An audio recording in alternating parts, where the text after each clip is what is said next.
Today is 200 days that I'm doing daily lessons.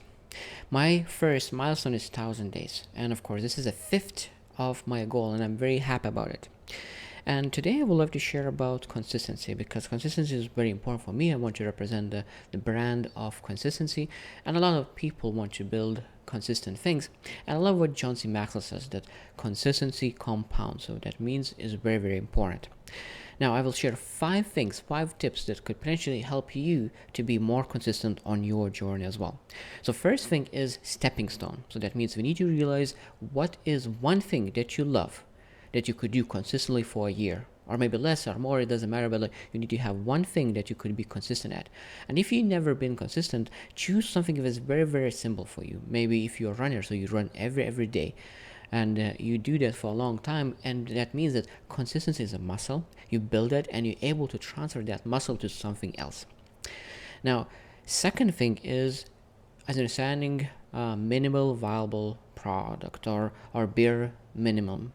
So that means what could be the minimal thing that you could do, because of course you want to do a lot of what you want to do, but imagine what is that minimum that you still could be consistent, because some days will be terrible, but you need to find that one a little bit small thing that you could do every day about that consistent thing that you could move yourself forward. Because if you stop it, it's easier to stop for good, but if you still keep a little bit, you're able to persevere and move forward.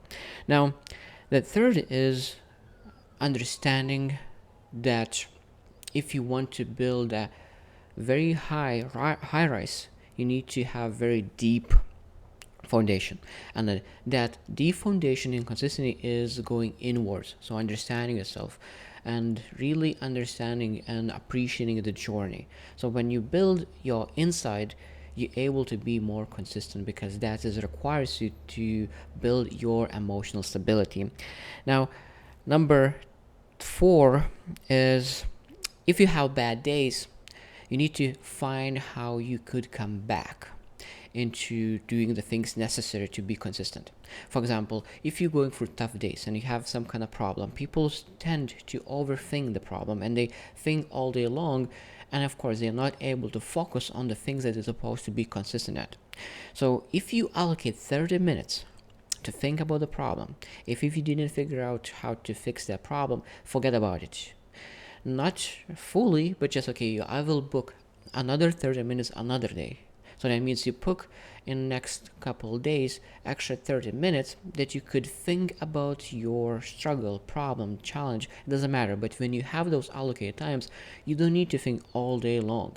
Because when you think all day long about some problem, it frustrates you and you're not able to focus on the things that could make you consistent.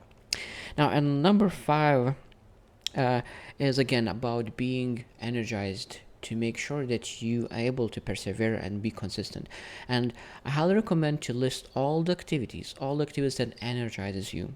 So that means if you have a low energy and you do not want to do the things necessary to achieve great things in life and be consistent, you might look into your list of the things that energize you, and maybe you're able to do something off that list that could elevate a little bit of your energy, and just with that a little bit energy, you're able to do the things necessary to keep yourself consistent. I hope those things, 5 steps, potentially will help to become more consistent and achieve great things in life.